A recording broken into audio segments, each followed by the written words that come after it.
Hello everyone, welcome to my YouTube channel Tech with Ankush again. So currently I'm covering the module that is implement and manage storage in Azure. In the last video I had covered the theory part for configure Azure Blob Storage. So today I will cover the lab part. So let me start.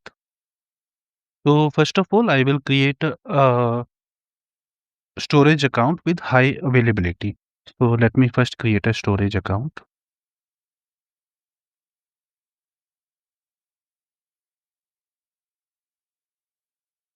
So create resource group. I am creating a resource group like test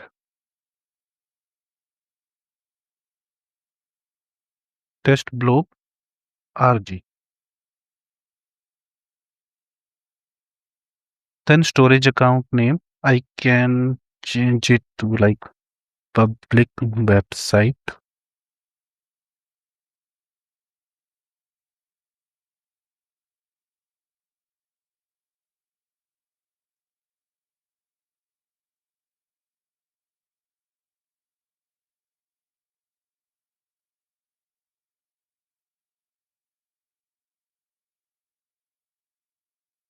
Yeah, so storage account name can be any, but make sure it should not be taken by someone else. And region is West US. Okay, let me change it to East US. Then storage type, I will select here blob storage. Performance is standard, and here let me select GRS. Then review and create. So now create. So now my storage account has been created. I go click on here, go to resource. So this is my storage account, and primary location is East US and secondary location is West US, because I have just make this account for, let us assume I am creating this account for public website so that the customer can see images, videos, okay, or PDF files, and they can like this account, like this website will get the images from this storage account and it will be available every time. So now let me see. So now as this storage account, it is for public website. So if I go to here data management under redundancy, I can see it is RAGRS, means is like if something happens with East US or my like website, it will get the images, or we can say documents or videos from both the locations. Means the data is available. The like website will get the data from both the locations. So that is why it's RAGRS. So now like this storage account, it is used by public website. So we have to make sure like everything will be available. Like if any customer login, like if any customer visit my website, so he can able to see the images, videos, everything. So here I go to, yeah, settings, then configuration. Now secure transfer, it is required, it is enabled. Now allow blob anonymous access, it is disabled, so I have to enable this thing also. If I have enabled this, then anyone, if anyone visit my website, he can able to see everything. So now this blob anonymous access, it has been enabled. So now I have to like create the container first, because like containers, we can say these are the boxes where we upload the data, or we can say these are the folders where we actually upload the data. So let me create a container, and I will type it here public. Like it's like we have to be careful about the name. It should be lowercase. Yeah, public. Then encryption. Let me just see, check. Now I have just like earlier I was trying to create a container and it was showing like this public anonymous access. It's like it was not enabled. Now I have just refreshed the page because I have already enabled the setting here, like allow blob anonymous access. So it is enabled. So now we have to just refresh the page so that we get this option for container also, like like this container is available anonymously. So like this anonymous access, it is enabled. So now I have just selected this option, then I will click on create. Okay, so it is successfully created. So now let me open up this container and upload any file. So now I click on upload and let me upload like images, like two. Okay, now I click on upload. Okay, so the file has been uploaded successfully. So we can see like this, the two file has been successfully uploaded. Now let me check whether it is publicly available or not. So let me open this file and let me copy this URL and paste it. So here we can see these files are available, publicly available. And if I go to, if I close here, so now I have make the anonymous access level to container. If I want, I can also uh, make like change the access to, I can say to blob level, like to the files. So it's up to us, like how we are providing the access. So now let me just see the tier for these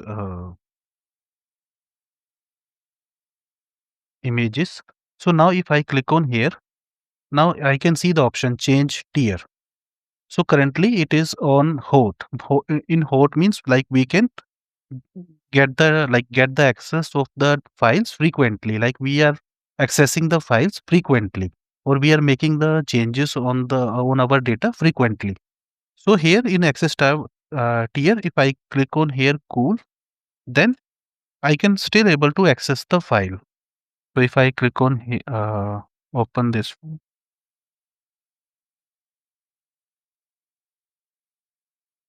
so here we can still able to access the files. And now let me change the tier to, currently it's cool, so let me change it to cold.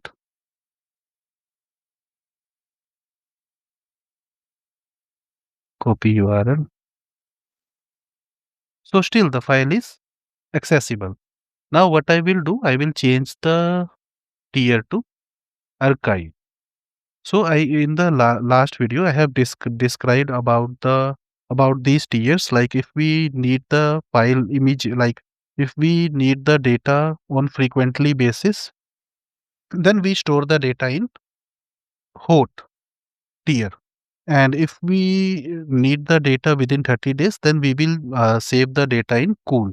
And if we need the data like within like we can say 60 or 90 days, then we will save the data in cool. And if we want to save need the data within 180 days, then or after 180 days, we will transfer the file to archive. And there is a limitation, like if we put the data in archive tier, we can't able to access the data. So let me show you. So now we can see the data has been moved to archive state. And here the price for storing the data in archive is very less. And it is high on cold and more high on cool and very high on hot. And in and like for accessing the data, the price is very less on hot, then more on cool, more than cool on cold, and very high on archive. So let me just copy the URL now.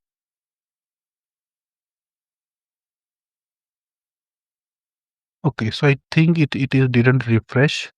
Let me refresh the page.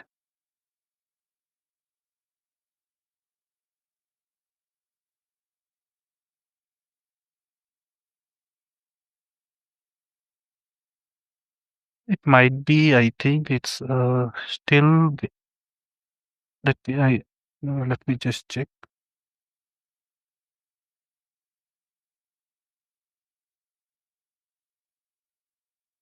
Yeah, I got it. Actually, I am accessing this data like it's picking up the cache. So let me just copy the URL and I will open up this incognito window and let me just try to access.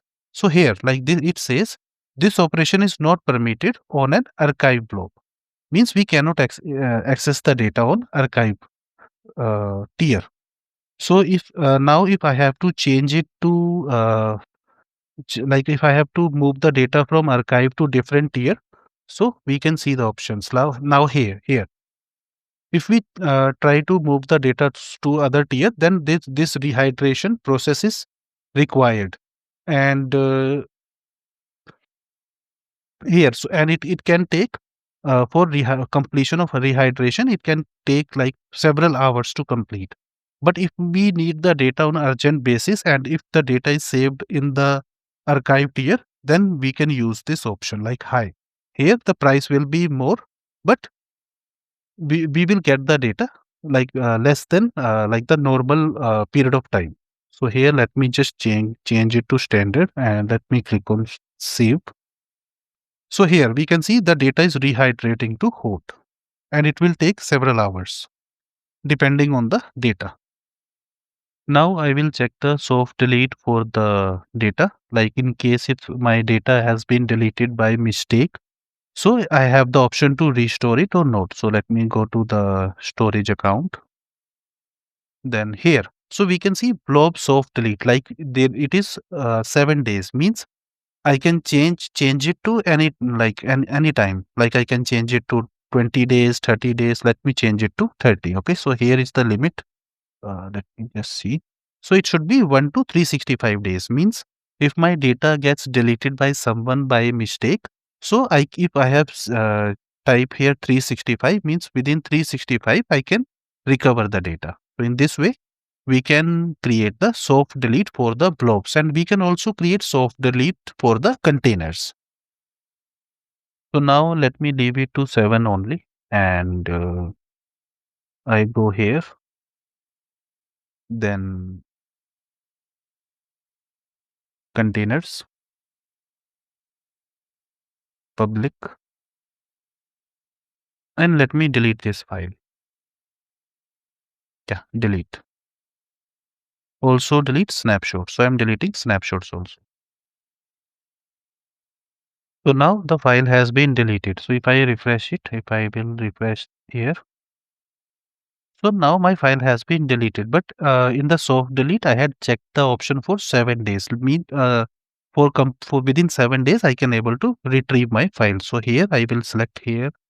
I will select show active and deleted blobs. So this is the file which was deleted by mistake, and the retention period is 6 days. For complete 6 days, I can able to uh, retain this file. But after 6 days, I can't able to retain the file. So here I click on here. I click on undelete. So now the file like this file has been restored. So this is the way we can restore the files which has been accidentally deleted. So now I will show you about the blob versioning. So I go to storage account. I click on here. Now currently this blob versioning, it is disabled. So let me. So here, like enable versioning for blobs. If I click on here, enable, then like if I have uploaded a file and after some time I have uploaded the new version of the file. So here by enabling this option, it will keep the old version of the file and the new like it will delete like if I have uploaded the new file, so it will delete the old file and it will keep the new version. But in the backend, it will keep all the versions. So this is the working for enable versioning for blob. So let me click on here, save. So now it has been enabled. So now I go to container, then this is my container name, public, and let me try to upload the file. this one. So it says this file is already exist. So let me click on overwrite and upload.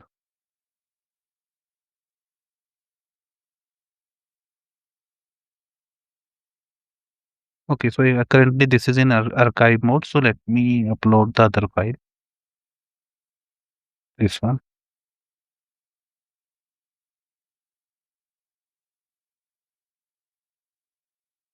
Okay.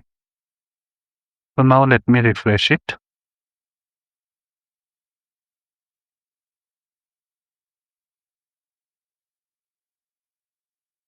So now it is now the current version, the current file. It's only showing the current version.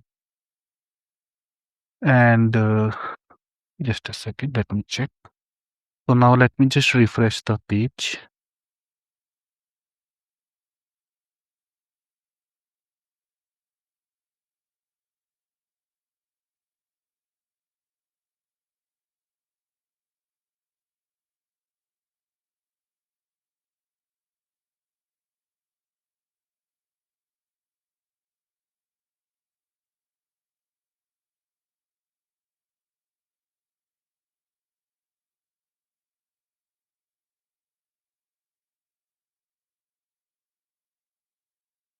So let me go to versions.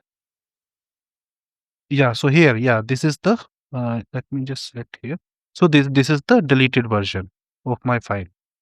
So here I can make it current version if I want. So or I can able to if like I want to use the old version of my data, I can just change it to I can like make the old data version for like current version. I can just do that.